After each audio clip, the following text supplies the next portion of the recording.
Welcome sa Bisaya Cooking. Ciao!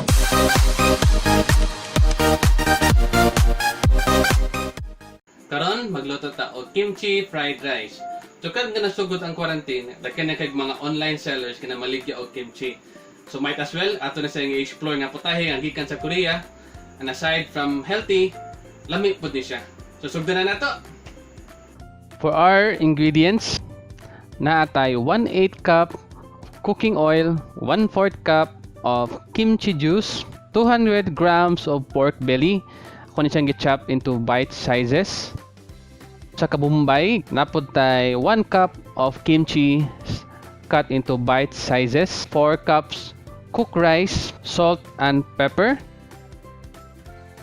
Nagamit po ko og 1 tablespoon of roasted sesame seed, 1 tablespoon of sesame oil, 1 tablespoon of green onions or sibuyas dahon, and 3 tablespoon of gochujang. Mapalit ni ninyo sa mga malls, napalit ni nako diri sa May Ayala. So first, atong buhaton is atong asinan o ato ang butngan og black pepper powder ang ato ang pork belly according to your taste. Atong i-mix.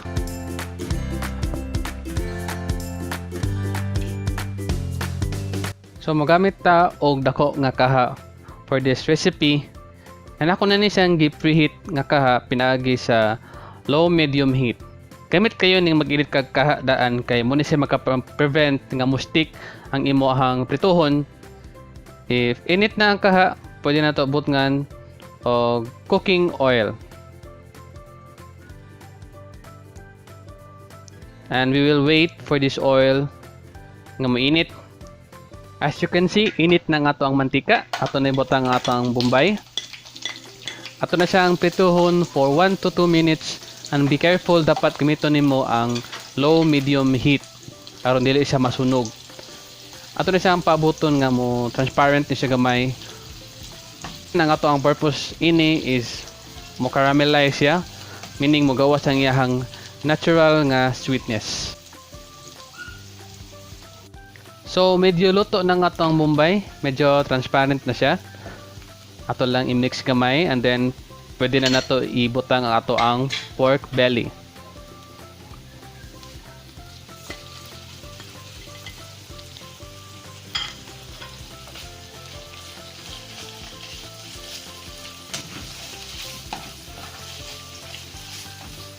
And same with the bombay, atong buhaton is ato na siyang i-caramelize aron magawas iyang natural sweetness for 3 to 5 minutes, or kanang hantod makita na nimo nga mo brown na siya.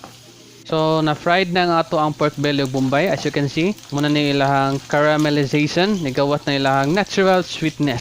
So pwede na nato ibutang ang ato ang cooked rice. If naa kay bahaw, mas better because ang bahaw medyo uga siya compared sa freshly nga cooked rice. So ato lang ni siyang i-mix. So ang aroma sa pork belly nga giprito o sa bombay atong i-incorporate sa rice. And also by doing this, ato sa mahinahinay o prito ang rice.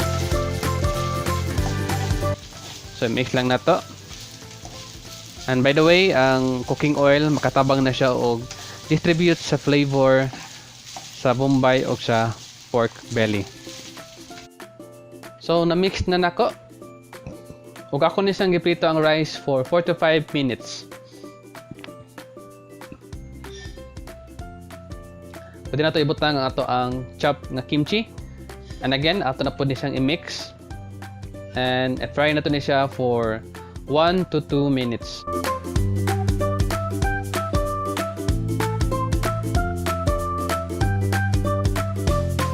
Once nga ma-mix na ang ato ang kimchi o rice, pwede na to ibutang ang ato ang kimchi juice.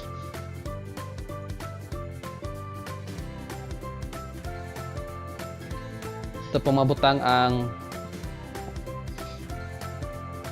gochujang.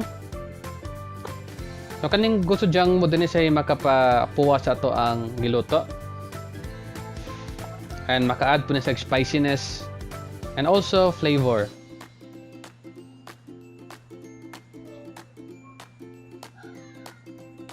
Atong i-mix.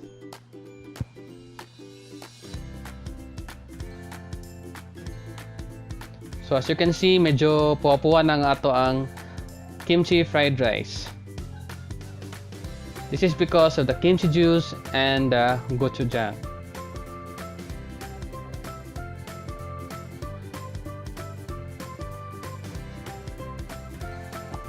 And ato na pong i-add ang ato ang sesame oil.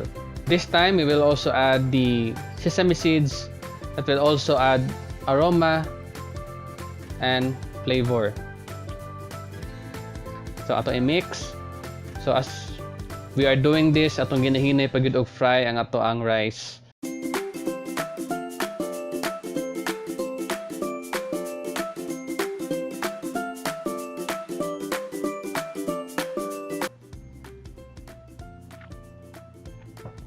This is almost done. So at this point, pwede nimo tilawan ang imong giluto. And according to your taste, you can add a little bit of salt and black pepper powder. And pwede na ko ni toppings ning green onions, but I choose to incorporate this while cooking. Ganahan ko medyo luto ang green onions, but if you want, you can add the green onions afterwards para inyo sa tanawon.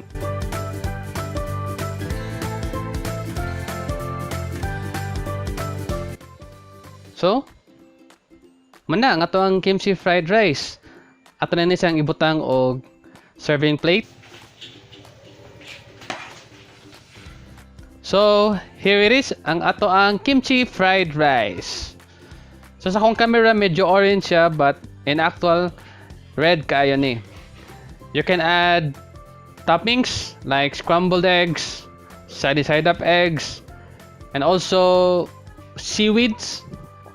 You can add more green onions. So, ako patalawan ako ang wife. And for the full recipe na sa description, you can try this at home. And I think my wife is happy. So see you all for our next video. Ciao!